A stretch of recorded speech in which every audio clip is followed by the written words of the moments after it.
अपघातातील जखमींच्या दवाखान्याचे बिल देण्याच्या कारणावरून झालेल्या वादामुळे जामखेड येथील व्यापाऱ्यास मारहाण करण्यात आली होती।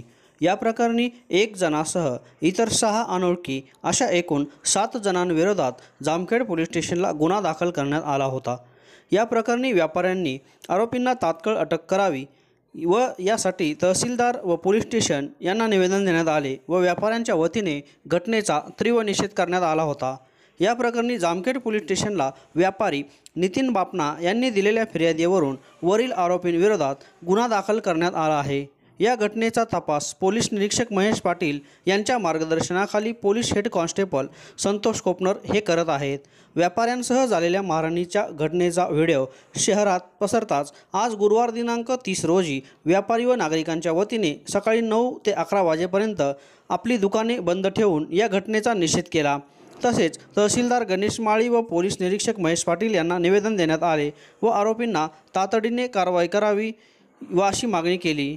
निवेदन देतावेळी शहरातील सर्वच व्यापारी व नागरिक मोठ्या संख्येने उपस्थित होते। जामखेड काल आमच्या जामखेड येथील प्रतिष्ठित व्यापारी नितीन कच्चरदास बाफना यांना 7-8 जणांनी येऊन दुकानात मारहाण केली आहे। त्यांची काही चूक नसताना त्यांच्या दुकानात मारहाण केली आणि पैसे मागत होते। त्यांच्या गाडीचा ॲक्सिडेंट झाला, ड्रायव्हरवर गुन्हा दाखल झालेला आहे आणि ते सांगत होते की इन्शुरन्स काय मिळेल ते मिळेल आणि मी किरकोळ पैसे खर्चायला देतो, परंतु त्यांची ते ऐकून न घेता त्यांना दम देण्यात आला आणि त्यांच्या दुकानात येऊन त्यांना मिळेल त्या साहित्याने मारहाण केली आणि त्यांना जखमी केले, त्याचा हात फ्रॅक्चर झालेला आहे। तरी त्याच्यावर कडक कारवाई व्हावी ही नम्र विनंती। घटना झाली ह्याच्यातून जीवितहानी सुद्धा झाली असते। आज जर आपण जो व्हिडिओ पाहिलाय तो सर्वांनी पाहावा आणि त्यातून सर्वांनी आणि प्रशासनाने आम्हाला सर्व व्यापाऱ्यांना न्याय द्यावा ही यातून मी प्रशासनाला आज तहसीलदार साहेबांना विनंती करतो।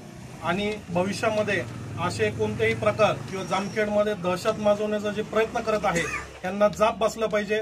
साहेब असं जर नाही झालं तर दिवसेंदिवस जामखेडमध्ये स्थलांतरित किंवा बाहेर गावातून जे उद्योजक येत आहेत यांची येण्याची मानसिकता संपेल, जामखेडची बाजारपेठ संपेल आणि जामखेडचा बिहार होण्यासाठी काही टाइम लागणार नाही। आणि आपला तालुका हा मागास असल्यामुळे कोणत्याही तालुक्यामध्ये MIDC नाही, कोणतेही शैक्षणिक संस्था नाही किंवा मोठे कोणतेही कारखानदारी नाही, उद्योग नाही। हा जामखेड तालुका फक्त आणि फक्त व्यापाऱ्यांवर अवलंबून आहे आणि हेच व्यापारात असे जर गुंड प्रवृत्तीचे लोक दहशत माजवत असतील तर हा व्यापार संपायला वेळ लागणार नाही। साहेब आपण भविष्याचा विचार करावा। या प्रकरणातील आपण खरं आणि खोटं हे पूर्ण निष्पन्न करावे आणि आपण निष्पन्न केल्यानंतर जे काही कठोर कारवाई असेल तर ती कठोर कारवाई व शासन आपल्यातर्फे इथे झालं पाहिजे याशी मी सर्व व्यापारी बंधू व समस्त जामखेडवासियांतर्फे या ठिकाणी आपल्याला विनंती करतो। ही घटना पाहिली तर अतिशय किरकोळ कारणावरून जी काही ज्या पद्धतीने मारहाण करण्यात आली अमानुष पद्धतीने, असं वाटतं की जामखेडमध्ये कायदा व सुव्यवस्था राहिली की नाही।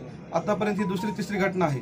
व्यापाऱ्यांनी व्यापार करणं अवघड झालेलं आहे। तर प्रशासनाला माझी विनंती आहे की याच्यामध्ये आपण जातीने लक्ष द्यावं व जामखेडमधला व्यापार अबाधित राहील यासाठी आपण प्रयत्न करावेत ही विनंती करतो। विनंती करत आहे की ह्याच्यात जे काही कलम लावले ते अतिशय चुकीच्या पद्धतीने लावलेले, ह्याच्यावर मोठे कलम लागायला पाहिजे आणि आज 24 तासात ह्याच्यावर ॲक्शन झाली पाहिजे। नाही तर सर्व व्यापारी उद्या मुख्यमंत्री आणि गृहमंत्री आणि दोन्ही उपमुख्यमंत्री चोंडी येथे जामखेड तालुक्यात येत आहे। 24 तासात जर यांच्यावर ॲक्शन नाही झाली तर सर्व व्यापारी घेऊन आम्ही चोंडीला उद्या 11 वाजता त्यांना निवेदन देणार आहोत। त्याच्या पहिली कलम वाढवावे आणि त्यांच्यावर ॲक्शन घ्यावं एवढीच माझी विनंती। ही जी काही घटना झाली ती अतिशय निंदनीय आहे, याचं कोणीही समर्थन करणार नाही। आज जामखेड शहरातील सर्व व्यापारी लोकांनी माझ्याकडे निवेदन दिलेलं आहे।